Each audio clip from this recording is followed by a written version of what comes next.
Hey guys, and welcome to a new episode of The Tara Show. This is the show where I talk about something in video games that has got me thinking the past few days. Last week we talked about the esports segregation between boys and girls, and how some boys can't enter girl competitions and some girls can't enter boy competitions.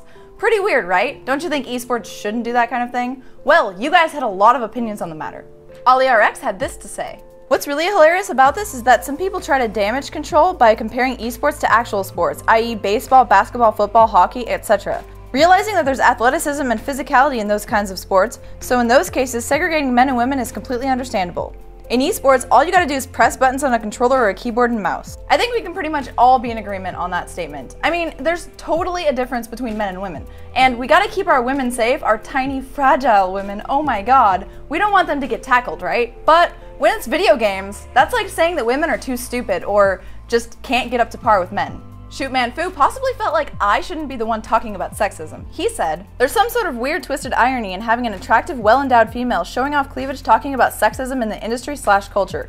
More power to you, Tara, but it just seems odd." I totally understand when someone's initial reaction is, "Oh my god, she has boobs, she must not respect herself," or Zoomin Games is telling her to do this thing. But this is how I dress every day, all the time. I'm a model by profession, I love my body, I work really hard on my body, and it's more feminist than not to say that I can show it off if I want to.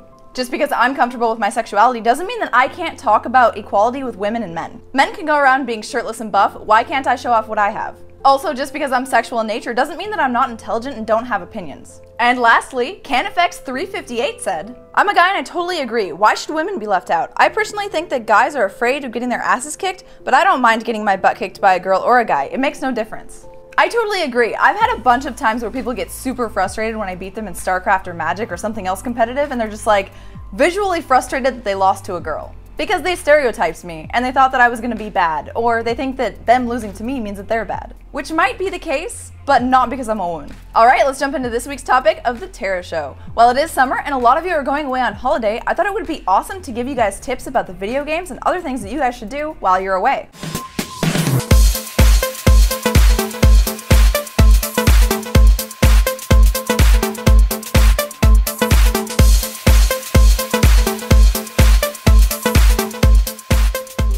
Of course, not all of us want to stay hooked up to our computer all summer. A lot of us go abroad and a lot of us go on holidays. So what are you supposed to do to prepare for that, and what can you bring in order to make your trip more satisfying as a gamer?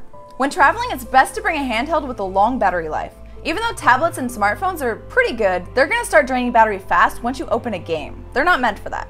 Based on battery life, you can have 4 to 6 hours of play with the PlayStation Vita. But if you opt out for a Nintendo 3DS, guess what you get? 10 to 14 hours. I say your best bet when traveling is to bring a Nintendo 3DS.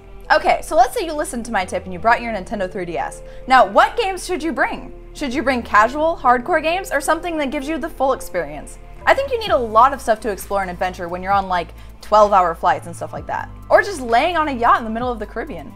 For the moments of relaxation and peace and quiet where you don't want to disturb the other people that you're hanging around with, I think Animal Crossing New Leaf is your best bet. It's what I used to play on my 3DS to and from California when I used to go frequently. Another type of game I recommend is a long role-playing game. I would recommend something in the Final Fantasy series, or maybe something in the Mario series. Maybe Mario and Luigi, Bowser's Inside Story. These type of games will give you tens of thousands of hours, well, maybe not that much, but a lot of hours of gameplay while you're traveling in a long car ride, or something like that. So in general, you don't go on trips by yourself, so it's important to bring multiplayer games too that you can play with your family and friends. I would recommend Mario Kart 7. The Mario Kart series has been one of my go-to franchises, along with Mario Party, for playing with a bunch of people since I was really young, like Nintendo 64 young. If your friends don't own a 3DS, you guys can do time trials and pass the 3DS around, so you can get everyone involved, even if they don't really play video games. And it's easy to understand, it's just racing and Mario. Woo! And guess what? If your friends also own 3DSs of their own, you're in luck. Street Fighter 4, Tekken Prime, Dead or Alive Dimensions. Luigi's Mansion 2 also has a cool competitive mode where you can go hunting ghosts. This is a pretty easy concept for both young and old. So if you're bringing grandma, you're in luck. And as always, if you can't think of anything to bring, just bring Tetris. I know it might be old, but it's good and addictive. Just like a lot of the newer ones, like Jeweled. Personally, I wish my Game Gear had the battery life to bring that, because the games on that were sick. Yep, I was a Sega Game Gear baby. They were in color before Game Boy Advance. How awesome is that, right? I mean, and I had Game Boys, I played Pokemon, but the racing games involving Sonic and everything, so good. So let me know in the comments about your vacation plans and what you decide to bring in order to entertain yourself while you're just relaxing or traveling. This might actually be a really exciting one to come back and listen to the comments for next week, so don't forget to post them, and I'll read them. Bye guys!